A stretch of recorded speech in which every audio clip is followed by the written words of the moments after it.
News Karnataka ಪ್ರಾಯೋಜಕರು Ashirvad Convix and stone crusher Mysore, Karnataka fisheries, church complex, Mangalore road, Madikeri, Coorg earth movers, industrial area opposite Shakti press, Madikeri, Bhagwan builders, proprietors Suresh Kumar. The World Class Wood Planet, Poonam Ply and Wood Planet, Hunsur Road, Henkel, Mysore. ಕೇರಳದಲ್ಲಿ ಜನಮನ ಗೆದ್ದ high tech ಫರ್ನಿಚರ್ನ 7ನೇ ಬೃಹತ್ ಮಳಿಗೆ ಮೂರ್ನಾಡಿನಲ್ಲಿ hi tech furniture life complex, Virajpet road, Murnad. Prashanth wood and steel furniture, industrial area, Madikeri.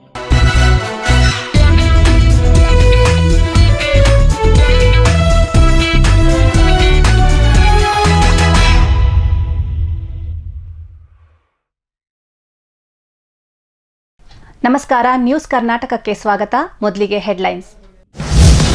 Harangi ಜಲಾಶಯದಲ್ಲಿ ಹೂಳೆತ್ತೋಕೆ ಯೋಜನೆ, ಸರ್ಕಾರದಿಂದ 130 ಕೋಟಿ ಅನುಮೋದನೆ, ಜಲಾಶಯದಲ್ಲಿ ನೀರಿನ ಸಾಮರ್ಥ್ಯ ಕುಸಿತ. ಕತ್ತಲಿನಿಂದ ಬೆಳಕಿನೆಡೆಗೆ ಮೇದರ ಕಾಲೋನಿ, ಸೀಮೆ ಎಣ್ಣೆ ದೀಪ ಮಾತ್ರ ಕಂಡಿದ್ದ ನಿವಾಸಿಗಳಿಗೆ ಬೆಳಕು ಭಾಗ್ಯ, ಮೂಲಭೂತ ಸೌಕರ್ಯದ ಸಮಸ್ಯೆಯಲ್ಲಿ ಕಾಲೋನಿ ಜನ.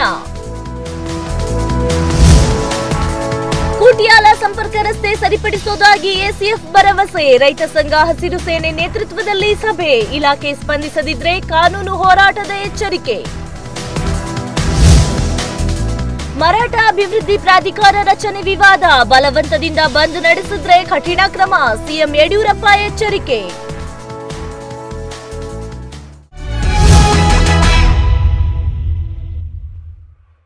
ಕೊಡಗಿನಲ್ಲಿ ಉಂಟಾದ ಪ್ರಕೃತಿ ವಿಕೋಪದ ಎಫೆಕ್ಟ್ ಹಾರಂಗಿ ಡ್ಯಾಮ್ ಅನ್ನು ಕೂಡ ಬಿಡಲಿಲ್ಲ.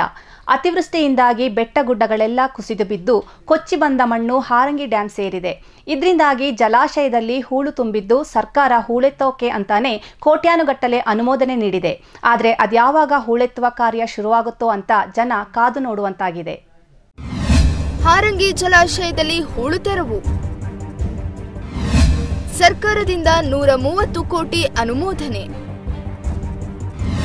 2018ರಲ್ಲಿ ಕಾಂಗ್ರೆಸ್ ಜೆಡಿಎಸ್ ಸಮ್ಮಿಶ್ರ ಸರ್ಕಾರವು ಹಾರಂಗಿ ಜಲಾಶಯದಲ್ಲಿ ಹೂಳೆತ್ತಲೆಂದು ಸುಮಾರು 130 ಕೋಟಿ ತೆಗೆದಿಟ್ಟಿತ್ತು. ಇದಾಗಿ 2 ವರ್ಷಗಳೇ ಕಳೆದಿದೆ. ಈವರೆಗೆ ಕಾಮಗಾರಿಗೆ ಚಾಲನೆ ದೊರೆತಿಲ್ಲ. ಆದರೆ ಮತ್ತೆ ಪ್ರಕೃತಿ ವಿಕೋಪ ಸಂಭವಿಸಿದ ಬಳಿಕ ಹೂಳೆತ್ತುವ ಕಾಮಗಾರಿಗೆ ಸರ್ಕಾರ ಹೆಚ್ಚಿನ ಒಲವು ತೋರಲಿಲ್ಲ.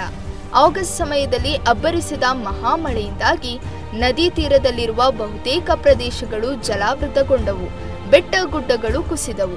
ಅಲ್ಲಿಂದ ಕೊಚ್ಚಿ ಬಂದ ಮಣ್ಣು ನದಿಗಳ ಮೂಲಕ ಹರಿದು ಬಂದು ಜಲಾಶಯ ಸೇರಿತು. ಇದೀಗ ಹೆಚ್ಚು ಹೂಳು ಸಂಗ್ರಹವಾಗಿರೋ ಹಿನ್ನೆಲೆ ಜಲಾಶಯದ ನೀರಿನ ಸಂಗ್ರಹ ಸಾಮರ್ಥ್ಯದಲ್ಲಿ ಕುಸಿತ ಕಂಡಿದೆ ಅಂತ ಅಧ್ಯಯನ ತಂಡ ತಿಳಿಸಿದೆ.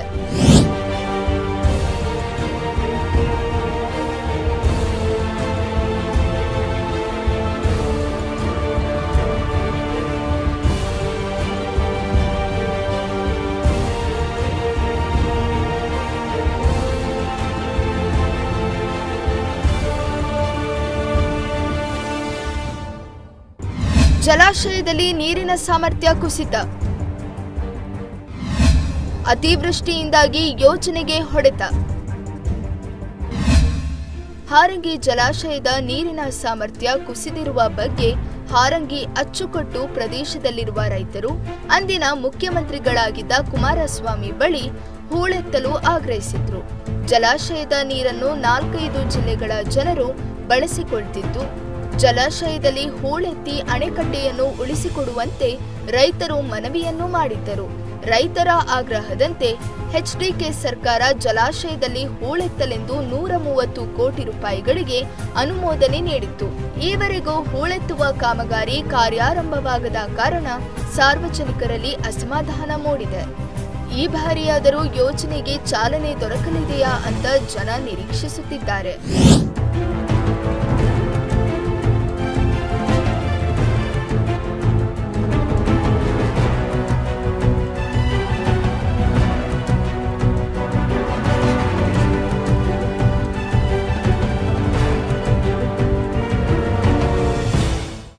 ಜಲಾಶಯದ ಸಾಮರ್ಥ್ಯ 8.5 ಟಿಎಂಸಿ.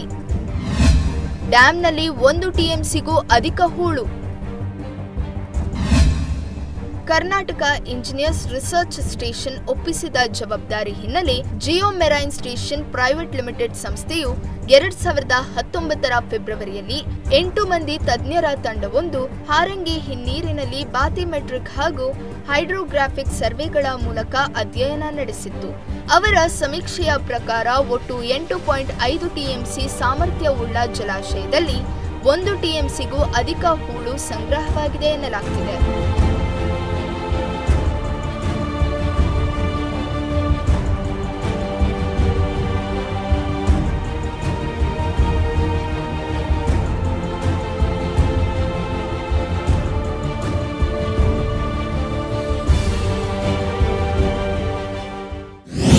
ನಮ್ಮ ಸರ್ಕಾರ ಇರಬೇಕಾದ್ರೆ ಸನ್ಮಾನ್ಯ ನಮ್ಮ ಬೊಮ್ಮಾಯಿಯವರು ಬಸವರಾಜ ಬೊಮ್ಮಾಯಿಯವರು ಇದ್ದಂಥ ಸಂದರ್ಭದಲ್ಲಿ ಗಾರ್ಡನಿಗೆ ಹಣವನ್ನು ಮಂಜೂರಾತಿ ಮಾಡುವಂಥ ಕೆಲಸ ಮಾಡಿದ್ರು. ಅವಾಗ ಗಾರ್ಡನ್ ಕಂಪ್ಲೀಟ್ ಮಾಡಿದ್ರು.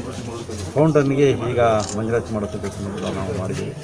ಸನ್ಮಾನ್ಯ ಮುಖ್ಯಮಂತ್ರಿ ಆದಂಥ ಕುಮಾರಸ್ವಾಮಿ ಅವರಿದ್ದಾಗ ಕೂಡ ಹೆಲಿಕಾಪ್ಟರ್ಲಿ ಬರುವಾಗ ಅವ್ರು ಹೇಳ್ತಾಯಿದ್ರು, ಏನು ಸ್ಟ್ರೀಮ್ ಕಂಡಾಗ ಕಾಣ್ತದೆ ಮಾದಾಪುರ ಹೊಳೆ ಮತ್ತು ಹಟ್ಟಿ ಹೊಳೆ ಅಂತ ಹೇಳೋದು. ಮೊದಲು ಬರುವಾಗ ಭಾಳಷ್ಟು ನೀರು ಕಾಣ್ತಾಯಿತ್ತು, ಹೊಳೆ ಭಾಳ ಅಗಲ ಇತ್ತು ಅಂತ ಹೇಳಿದ ವಿಚಾರವನ್ನು ಹೇಳ್ತಾಯಿದ್ರು. ನಾನು ಹೇಳಿದೆ ಭಾಳಷ್ಟು ಹೂಳು ತುಂಬಿಕೊಂಡಿದೆ, ಹಾಗಾಗಿ ಹೂಳೆತ್ತುವಂಥ ಕೆಲಸವನ್ನು ಮತ್ತು ಪ್ರೊಟೆಕ್ಷನ್ ವಾಲನ್ನು ಕಟ್ಟಿಸುವಂಥ ವ್ಯವಸ್ಥೆಯನ್ನು ಮಾಡಬೇಕು ಅಂತ ಹೇಳಿದ ವಿಚಾರವನ್ನು ಹೇಳಿದೆ. ಅವ್ರ ಬಡ್ಜೆಟಲ್ಲೇ 75 ಕೋಟಿ ರೂಪಾಯಿನ ಮುಡಿಪಾಗಿಟ್ಟಿದ್ರು. ಅದಾದ ನಂತರ ನಮ್ಮ ಸರ್ಕಾರ ಬಂದ ನಂತರ ಎಲ್ಲ ಡಿಟೇಲ್ ಎಸ್ಟಿಮೇಷನ್ ಮಾಡಿದಾಗ ಸುಮಾರು 130 ಕೋಟಿ ರೂಪಾಯಿ ಆಯಿತು. ಮೊನ್ನೆ ಕ್ಯಾಬಿನೆಟ್ನಲ್ಲಿ ಅದು ಕೂಡ ಸ್ಯಾಂಕ್ಷನ್ ಆಗಿದೆ. ಬರೀ ಹೂಳೆತ್ತೋದು ಮಾತ್ರ ಅಲ್ಲ, ಹಾರಂಗಿ ಡ್ಯಾಮಲ್ಲಿ ಹೂಳೆತ್ತೋದು ಮಾತ್ರ ಅಲ್ಲ, ಸುಮಾರು ಪತ್ರಕರ್ತರು, ಕೆಲವು ಕಾಂಗ್ರೆಸ್ನ ಭಾಳ ಪ್ರಮುಖರು ಇದು ಹೂಳೆತ್ತೋದಕ್ಕೆ 130 ಕೋಟಿ ರೂಪಾಯಿ ಬೇಕಂತ ಕೇಳುವಂಥ ವಿಚಾರವನ್ನು ಕೇಳಿದ್ದಾರೆ. ಹೂಳೆತ್ತುವ ಕೆಲಸಕ್ಕೆ ಸೇರಿ ಇರುವಂಥದ್ದು ಟೋಟಲ್ ಅದು ಹಾರಂಗಿ ಮಾತ್ರ ಅಲ್ಲ, ಹೊಳೆಯಲ್ಲೂ ಸೇರಿ 38 ಕೋಟಿ ರೂಪಾಯಿ ಹೂಳೆತ್ತುವ ಕೆಲಸಕ್ಕೆ ಇದೆ.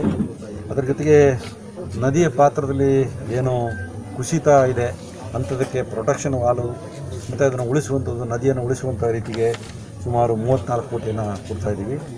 ಅದರ ಜೊತೆಗೆ ಅಲ್ಲಿ ಪಿಕಪ್ಗಳನ್ನು ಕಟ್ಟಿಸುವಂಥದ್ದು. ಒಂದೇ ಸಾರಿ ನೀರು ಹರಿದು ಬಂದು ಆ ಮಣ್ಣು ತುಂಬುವುದಾದ ರೀತಿಯಲ್ಲಿ ಅದನ್ನು ಫಸ್ಟೇ ತಡೆಗಟ್ಟಿ ಆ ಮಣ್ಣು ಅಲ್ಲಿ ನಿಂತು ಮತ್ತೆ ಅಲ್ಲಿಂದ ನೀರು ಬರುವಂಥ ವ್ಯವಸ್ಥೆಗೂ ಕೂಡ ಸುಮಾರು ಒಂದು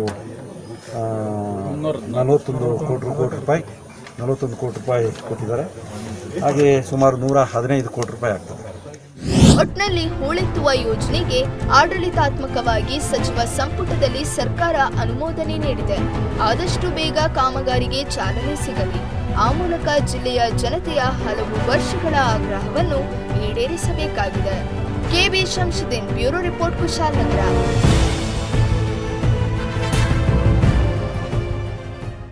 ದೇಶಕ್ಕೆ ಸ್ವಾತಂತ್ರ್ಯ ಬಂದು 74 ವರ್ಷ ಕಳೆದರೂ ನಾಪೋಕ್ಲು ಹಳೆ ತಾಲೂಕಿನ ಮೇದರ ಕಾಲೋನಿಯ ಕುಟುಂಬಗಳು ಸೀಮೆ ಎಣ್ಣೆ ದೀಪದ ಬೆಳಕನ್ನು ಮಾತ್ರ ಕಂಡಿದ್ರು. ಕೊನೆಗೂ ಅವರಿಗೆ ವಿದ್ಯುತ್ ಬೆಳಕು ನೋಡುವ ಸೌಭಾಗ್ಯ ದೊರೆತಿದ್ದು ಜಿಲ್ಲಾ ಪಂಚಾಯತ್ ಸದಸ್ಯ ಮುರುಳಿ ಕರುಂಬಮ್ಮಯ್ಯ ಶ್ರಮದಿಂದ ಬೆಳಕಿನ ಭಾಗ್ಯ ದೊರೆತಿದೆ.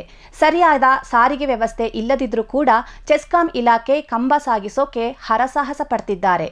ಇನ್ನಾದರೂ ಸ್ಥಳೀಯ ಆಡಳಿತ ಮಂಡಳಿ ಜನಪ್ರತಿನಿಧಿಗಳು ಎಚ್ಚೆತ್ತುಕೊಂಡು ಕಾಲೋನಿಗೆ ಮೂಲಭೂತ ಸೌಲಭ್ಯ ಕಲ್ಪಿಸುವಂತಾಗಬೇಕು ಅಂತ ಅಲ್ಲಿನ ನಿವಾಸಿಗಳು ಮನವಿ ಮಾಡಿದ್ದಾರೆ.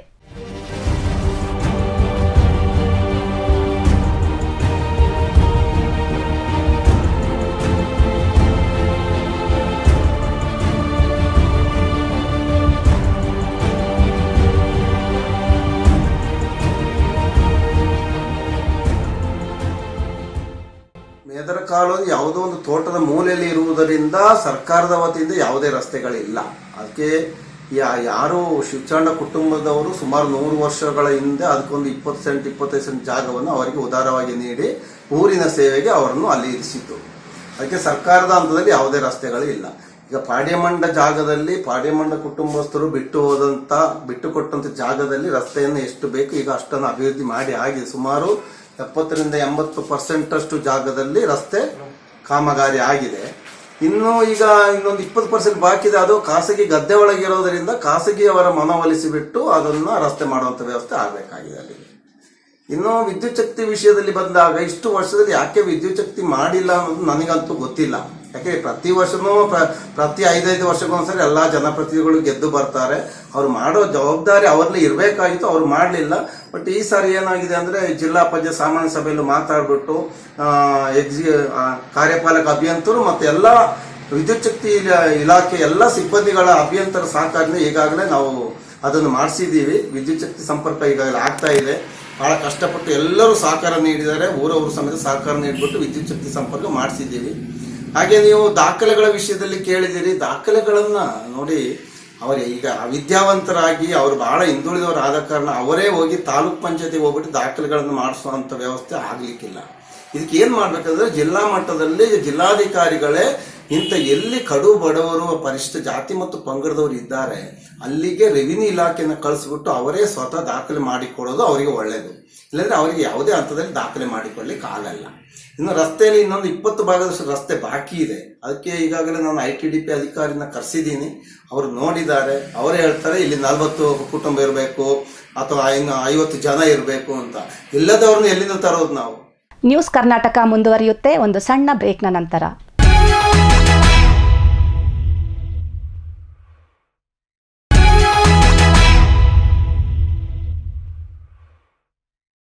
ಬ್ರೇಕ್ ಆದಮೇಲೆ ನ್ಯೂಸ್ ಕರ್ನಾಟಕಕ್ಕೆ ಸ್ವಾಗತ. ಅರಣ್ಯ ಇಲಾಖೆ ತಗಾದೆಯಿಂದ ನೆನೆಗುದಿಗೆ ಬಿದ್ದಿರುವ ಮರೆನಾಡು ಬಿ ಶೆಟ್ಟಿಗೇರಿಗೆ ಸಂಪರ್ಕ ಕಲ್ಪಿಸುವ ಕೂಟಿಯಾಲ ಸಂಪರ್ಕ ರಸ್ತೆ ಸರಿಪಡಿಸೋಕೆ ಕ್ರಮ ಕೈಗೊಳ್ಳುವುದಾಗಿ ಮಾಕುಟ್ಟ ವನ್ಯಜೀವಿ ವಿಭಾಗದ ACF ದಯಾನಂದ್ ಹೇಳಿದರು. ಮೇಲಾಧಿಕಾರಿಗಳ ಮೂಲಕ ವ್ಯವಹರಿಸಿ ಸಮಸ್ಯೆ ಬಗೆಹರಿಸುವುದಾಗಿ ಅವರು ಭರವಸೆ ನೀಡಿದರು. ರೈತ ಸಂಘ ಮತ್ತು ಹಸಿರು ಸೇನೆ ವತಿಯಿಂದ ಕೂಟಿಯಾಲ ಸೇತುವೆಯಲ್ಲಿ ಆಯೋಜಿಸಿದ್ದ ಸಾರ್ವಜನಿಕ ಸಭೆಯಲ್ಲಿ ಪಾಲ್ಗೊಂಡು ಅವರು ಮಾಹಿತಿ ನೀಡಿದರು.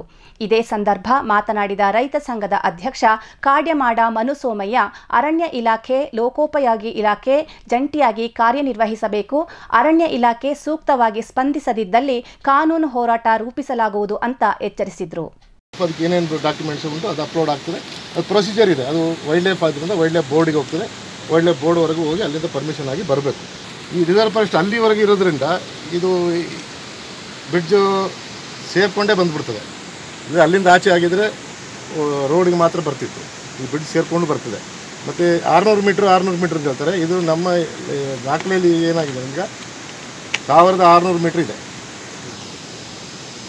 1600 ಮೀಟ್ರ್ ಮೇಲೆ ಇದೆ. ಯಾಕಂದರೆ ನೀವು ಅಲ್ಲಿ ಬಂದು ನೋಡಿರ್ಬೋದು. ಈಗ ನೀವು ಬಂದ ರೋಡೆಲ್ಲ ಫಾರೆಸ್ಟೇ. ಇಲ್ಲಿ ಒಳಗಡೆ ನುಗ್ಗಿದ್ದೀರಲ್ಲ ಅದೆಲ್ಲ ಫಾರೆಸ್ಟೇ. ಸಿಕ್ಕಾಬಿಟ್ಟೆ ಖರ್ಚು ಮಾಡಿದ್ದು ಇದನ್ನೇ ಕಂಟಿನ್ಯೂ ಮಾಡಿ ಅಂತ ನಿಮ್ಮ ಉದ್ದೇಶ ಇದೆ. ಅವ್ರು ಮುಗಿಸ್ಬಿಡ್ಲಿ, ಪ್ರಶ್ನೆ ಆಮೇಲೆ ಕೇಳುವ. ಪ್ರಶ್ನೆ ದಯವಿಟ್ಟು ಆಗ ತನಕ ಏನು ಅಬ್ಜೆಕ್ಷನ್ ಇರಲಿಲ್ಲ. ಮತ್ತೆ ಅಬ್ಜೆಕ್ಷನ್ ಆಗಿದೆ ಇದರಲ್ಲಿ.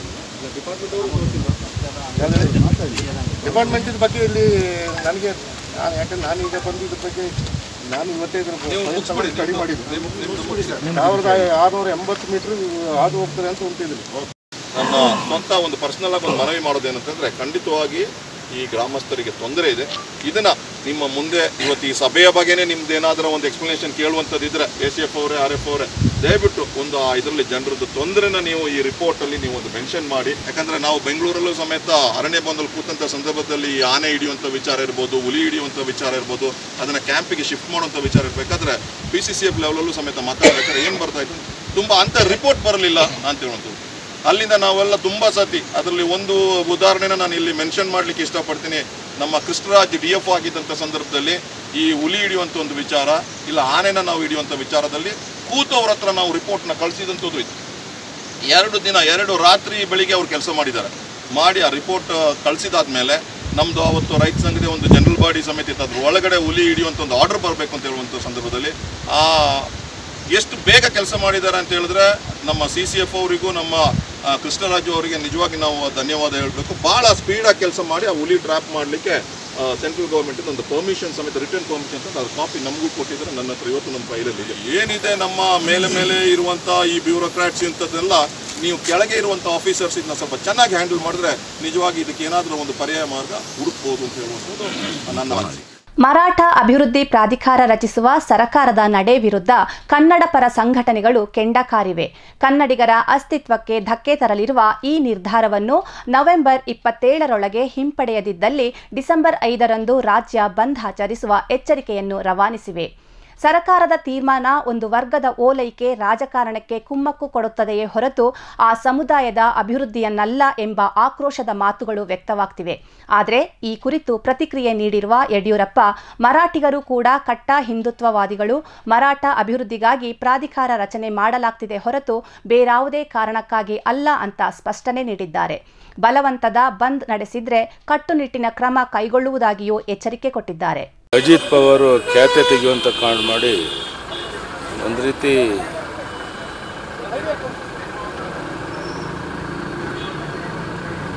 ಜನರಲ್ಲಿ ಗೊಂದಲ ಉಂಟು ಮಾಡುವಂಥ ಕೆಲಸ ಮಾಡ್ತಿದ್ದಾರೆ. ಅದನ್ನು ನಾನು ಖಂಡಿಸ್ತೇನೆ. ಮಹಾಜನ ಆಯೋಗದ ತೀರ್ಪು ಅಂತಿಮ ಅನ್ನುವಂಥದ್ದು ಜಗತ್ತಿಗೆ ಗೊತ್ತಿರುವಂಥದ್ದು. ಮರಾಠಿಗರು ನಮ್ಮ ರಾಜ್ಯದ ಕನ್ನಡಿಗರೇನೆ. ಇದು ಮರಾಠ ಅಭಿವೃದ್ಧಿಗಾಗಿ ಮಾಡಿರುವಂಥ ಪ್ರಾಧಿಕಾರ. ಮರಾಠಿಗಳು ಸಹ ಕಟ್ಟ ಹಿಂದುತ್ವವಾದಿಗಳು. ಬೆಳಗಾವಿ ವಿಶ್ವ ಕನ್ನಡ ಸಮ್ಮೇಳನದಲ್ಲೂ ಸಹ ಭಾಳ ದೊಡ್ಡ ಪ್ರಮಾಣದಲ್ಲಿ ಬಂದು ಎಲ್ಲ ಭಾಗವಹಿಸಿ ಕಾರ್ಯಕ್ರಮದಲ್ಲಿ ಇದ್ದರು. 5ನೇ ತಾರೀಕು ಬಂದ್ ಮಾಡುವಂಥ ಅಗತ್ಯ ಇಲ್ಲ. ನಾನು ಬಂದು ಕರೆ ಕೊಟ್ಟರು ಎಲ್ಲರಲ್ಲೂ ಕೈ ಜೋಡಿಸಿ ಪ್ರಾರ್ಥನೆ ಮಾಡ್ತೇನೆ, ಗೊಂದಲ ಉಂಟು ಮಾಡುವಂಥ ಕೆಲಸ ಮಾಡಬೇಡಿ. ನಾವು ಮರಾಠ ಅಭಿವೃದ್ಧಿಗಾಗಿ ಪ್ರಾಧಿಕಾರ ಮಾಡೋದು ಬೇರೆ ಕಾರಣಕ್ಕೋಸ್ಕರ ಅಲ್ಲ.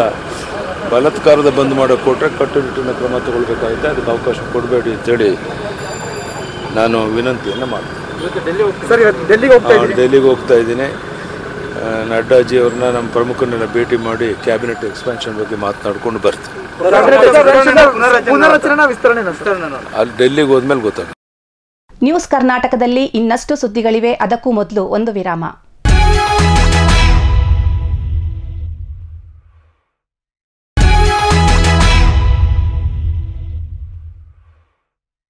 ಬ್ರೇಕ್ ಆದಮೇಲೆ ನ್ಯೂಸ್ ಕರ್ನಾಟಕಕ್ಕೆ ಸ್ವಾಗತ. ಕೊಡಗು ಜಿಲ್ಲಾ ಲೇಖಕ ಮತ್ತು ಕಲಾವಿದರ ಬಳಗದಿಂದ ನವೆಂಬರ್ 29ರಂದು ಸಾರ್ವಜನಿಕರಿಗೆ ಮುಕ್ತ ಭಾವಗೀತೆ ಸ್ಪರ್ಧೆಯನ್ನು ಆಯೋಜಿಸಲಾಗಿದೆ ಅಂತ ಬಳಗದ ಅಧ್ಯಕ್ಷ ಎಂಪಿ ಕೇಶವ್ ಕಾಮತ್ ತಿಳಿಸಿದರು. ಮಡಿಕೇರಿಯಲ್ಲಿ ಸುದ್ದಿಗೋಷ್ಠಿಯಲ್ಲಿ ಮಾತನಾಡಿದ ಅವರು, ಇತ್ತೀಚೆಗೆ ನಿಧನರಾದ ಜಿಲ್ಲೆಯ ಹಿರಿಯ ಕಲಾವಿದ ಅಬ್ದುಲ್ ಹಫೀಜ್ ಸಾಗರ್ ಅವರ ಜ್ಞಾಪಕಾರ್ಥವಾಗಿ ಹಾಗೂ ಕನ್ನಡ ರಾಜ್ಯೋತ್ಸವದ ಪ್ರಯುಕ್ತ ಸ್ಪರ್ಧೆ ಹಮ್ಮಿಕೊಳ್ಳಲಾಗಿದೆ. ಪತ್ರಿಕಾ ಭವನದ ಸಭಾಂಗಣದಲ್ಲಿ ಭಾವಗೀತೆ ಸ್ಪರ್ಧೆಯನ್ನು ಆಯೋಜಿಸಲಾಗಿದ್ದು, ಆಸಕ್ತರು ನವೆಂಬರ್ 25ರೊಳಗೆ ಹೆಸರು ನೋಂದಾಯಿಸಿಕೊಳ್ಳುವಂತೆ ಮನವಿ ಮಾಡಿದರು. ವಿವಿಧ ಕ್ಷೇತ್ರಗಳಲ್ಲಿ ಗಣನೀಯ ಸೇವೆ ಸಲ್ಲಿಸಿದ ಜಿಲ್ಲೆಯ 5 ಗಣ್ಯರನ್ನು ಇದೇ ಸಂದರ್ಭ ಗೌರವಿಸಲಾಗುವುದು ಅಂತ ಬಳಗದ ಪದಾಧಿಕಾರಿಗಳು ಮಾಹಿತಿ ನೀಡಿದರು. ವಿದ್ಯಾರ್ಥಿಗಳಿಗೆ, ಅಧ್ಯಾಪಕರಿಗೆ ಪ್ರತಿ ವರ್ಷವೂ ಕಳೆದ ವರ್ಷಗಳಲ್ಲಿ ಸ್ಪರ್ಧೆಗಳನ್ನು ಏರ್ಪಡಿಸಿ ಕನ್ನಡ ರಾಜ್ಯೋತ್ಸವದಲ್ಲಿ ಅವರು ತೊಡಗಿಸಿಕೊಳ್ಳುವಂತೆ ಮಾಡಿ ಕಾರ್ಯಕ್ರಮಗಳನ್ನು ಮಾಡಿದ್ದೇವೆ. ಈ ವರ್ಷ ಇತ್ತೀಚೆಗೆ ನಿಧನರಾದಂತಹ ಹಿರಿಯ ಕಲಾವಿದ ಅಬ್ದುಲ್ ಹಫೀಜ್ ಸಾಗರ್ ಅವರ ಜ್ಞಾಪಕಾರ್ಥ ಸಾರ್ವಜನಿಕರಿಗೆ ಮುಕ್ತ ಭಾವಗೀತೆ ಸ್ಪರ್ಧೆಯನ್ನು ಏರ್ಪಡಿಸಲಾಗಿದೆ.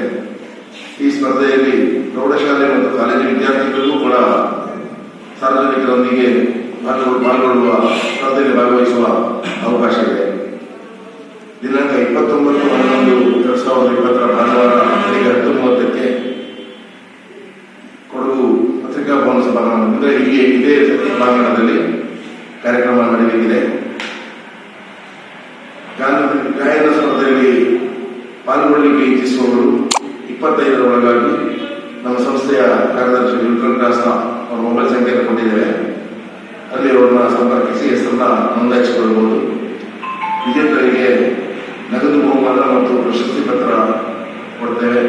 ಜೊತೆಗೆ ಭಾಗವಹಿಸಿದ ಎಲ್ಲ ಸ್ಪರ್ಧಾರ್ಥಿಗಳಿಗೂ ಕೂಡ ಪ್ರಶಸ್ತಿ ಪತ್ರ ನೀಡ್ತಾ ಇದ್ದೇವೆ. ಜಿಲ್ಲೆಯಲ್ಲಿ ಅತಿ ಹೆಚ್ಚು ಅಂಕವನ್ನು ಪಡೆದಂತಹ ಸೋಮವಾರಪೇಟೆ ತಾಲೂಕಿನ ಐಗೂರು ಗ್ರಾಮದ ಸರ್ಕಾರಿ ಪದವಿ ಪೂರ್ವ ಕಾಲೇಜಿನ ಕೆ.ಆರ್. ಹರ್ಷಿತಾ ಇವರು ಸುಮಾರು 603 ಅಂಕವನ್ನು ಪಡೆದಿದ್ದಾರೆ.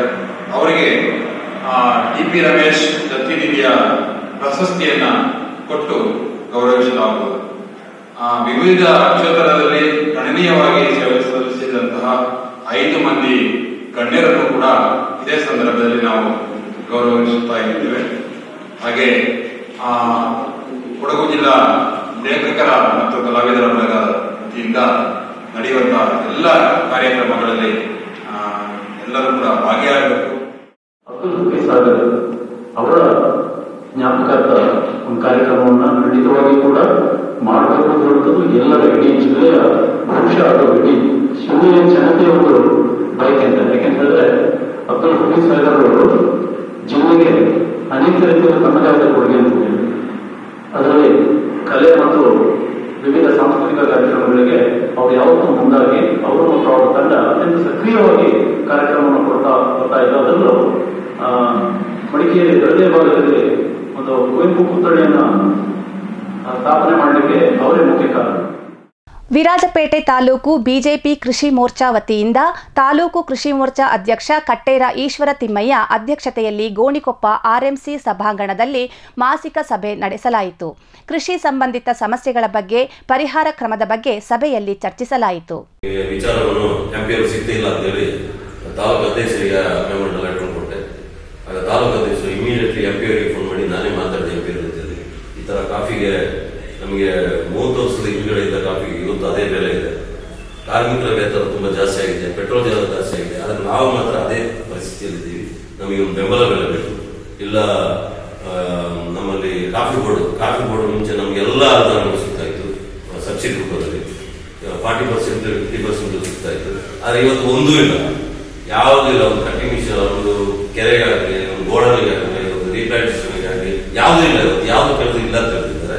ಅದು 10 ವರ್ಷದ ಹಿಂದುಗಡೆ ಯಾವ ರೀತಿಯಲ್ಲಿ ಅದು ವರ್ಕಿಂಗ್ ಅಲ್ಲಿ ಇತ್ತು ಅದೇ ರೀತಿಯಲ್ಲಿ ಮಾಡಬೇಕು ಅಂತ ಎಂಪಿ ಜೊತೆ ಮಾತಾಡುವಾಗ ಈ ಕಾಫಿ ಬೋರ್ಡ್ ವಿಷಯದಲ್ಲಿ ನನ್ನ ತಲೆಯಾಕೆ ಏನಾದರೂ ಮಾಡ್ಕೊಡ್ತೀನಿ. ಈ ಕಾಫಿದು ಇದೆಲ್ಲ ಕೊರೋನಾ ಇರೋದ್ರ ಸೇವೆ ಬೆಂಬಲದಲ್ಲಿ ಇಲ್ಲ, ನಾನು ಯಾವ್ದು ಮಾಡಿ ಸಾಧ್ಯವಾಗಲಿಲ್ಲ ಅನ್ನೋದು ಮಾತಾಡ್ತೀನಿ.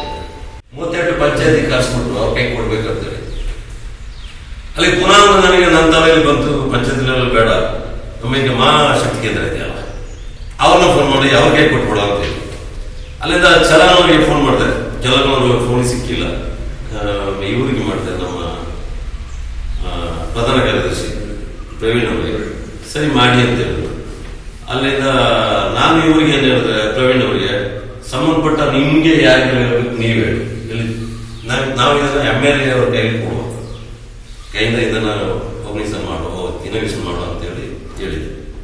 ಆಯ್ತು ಅಂತ ಚಲನ ಮಾಹಿತಿ ಹೋಗೋದು ಸ್ವಲ್ಪ ಲೇಟ್ ಆಗುತ್ತೆ. ಪ್ರವೀಣ್ ಅವರು ಗೋಪಣ್ಣ ಅವ್ರಿಗೆ ಹೇಳಿಲ್ಲ, ಪ್ರಧಾನ ಕಾರ್ಯದರ್ಶಿ ಆ ಕಡೆ ಇತ್ತು. ನಮ್ಮ ಕೃಷಿ ಮೋರ್ಚಾ ವತಿಯಿಂದ ಯಾರಿಗೆ ಹೇಳ್ಬೇಕು ನಾನು ಹೇಳ್ತೀನಿ, ಇದಕ್ಕೆ ನೀವು ನಿಮ್ಮ ಅದನ್ನು ಸ್ವಲ್ಪ ವೀಕ್ ಆಗಿಬಿಟ್ಟು ಅಲ್ಲಿ ಸ್ವಲ್ಪ ಗೊಂದಲ ಆಯ್ತು. ಏನಂತ ಹೇಳಿದ್ರೆ, ಮುಂಚೆ ನಾವು VSSL ಬ್ಯಾಂಕಲ್ಲಿ ಹೋಗಿ ನಾವು ಒಂದು ನಮ್ಮ ಅಕೌಂಟ್ ಓಪನ್ ಮಾಡುವಾಗ ಯಾವುದೇ ಒಂದು ಆಧಾರ ಇರಲಿಲ್ಲ, ID ಕಾರ್ಡ್ ಇರಲಿಲ್ಲ, ಯಾವುದೂ ಇರಲಿಲ್ಲ. ನಮ್ಮ ಹೆಸರು ಹೇಳೋದು, ನಾವು RTC ಕೊಡೋದು, ಅಕೌಂಟ್ ಓಪನ್ ಮಾಡ್ತಾ ಇದ್ವಿ. ಬರ್ತಾ ಅಂತಂದ್ರೆ ID ಕಾರ್ಡ್ ಬಂತು, ಆಧಾರ್ ಕಾರ್ಡ್ ಬಂತು, ನಾವು ಅಲ್ಲಿ ಕೊಟ್ಟರು ಅಡ್ರೆಸ್ ಇದಕ್ಕೂ ಟ್ಯಾಲಿ ಆಗ್ತಾ ಇಲ್ಲ. RTC ಇರಲಿ, ಆಧಾರ್ ಕಾರ್ಡ್, RTC ಇರಲಿ, ಅಕೌಂಟ್ ಅಲ್ಲಿ ಒಂದೇ ಹೆಸರು ಇರ್ತದೆ, ಆಧಾರ್ ಕಾರ್ಡ್ ಅಲ್ಲಿ ಇದರಲ್ಲಿ ಒಂದು ಬೇರೆ ಹೆಸರು ಇರ್ತದೆ, ಅಲ್ಲಿ ಹೆಸರು ಚೇಂಜ್ ಆಗಿರ್ತದೆ. ಕೊನೆಯಲ್ಲಿ ಮತ್ತೊಮ್ಮೆ ಹೆಡ್ಲೈನ್ಸ್. ಹಾರಂಗಿ ಜಲಾಶಯದಲ್ಲಿ ಹೂಳೆತ್ತೋಕೆ ಯೋಜನೆ, ಸರ್ಕಾರದಿಂದ 130 ಕೋಟಿ ಅನುಮೋದನೆ. ಜಲಾಶಯದಲ್ಲಿ ನೀರಿನ ಸಾಮರ್ಥ್ಯ ಕುಸಿತ. ಕತ್ತಲಿನಿಂದ ಬೆಳಕಿನೆಡೆಗೆ ಮೇದರ ಕಾಲೋನಿ, ಸೀಮೆಎಣ್ಣೆ ದೀಪ ಮಾತ್ರ ಕಂಡಿದ್ದ ನಿವಾಸಿಗಳಿಗೆ ಬೆಳಕು ಭಾಗ್ಯ. ಮೂಲಭೂತ ಸೌಕರ್ಯದ ಸಮಸ್ಯೆಯಲ್ಲಿ ಕಾಲೋನಿ ಜನ. ಕೂಟಿಯಾಲ ಸಂಪರ್ಕ ರಸ್ತೆ ಸರಿಪಡಿಸುವುದಾಗಿ ACF ಭರವಸೆ. ರೈತ ಸಂಘ ಹಸಿರು ಸೇನೆ ನೇತೃತ್ವದಲ್ಲಿ ಸಭೆ. ಇಲಾಖೆ ಸ್ಪಂದಿಸದಿದ್ರೆ ಕಾನೂನು ಹೋರಾಟದ ಎಚ್ಚರಿಕೆ. ಮರಾಠ ಅಭಿವೃದ್ಧಿ ಪ್ರಾಧಿಕಾರ ರಚನೆ ವಿವಾದ, ಬಲವಂತದಿಂದ ಬಂದ್ ನಡೆಸಿದ್ರೆ ಕಠಿಣ ಕ್ರಮ. ಸಿಎಂ ಯಡಿಯೂರಪ್ಪ ಎಚ್ಚರಿಕೆ.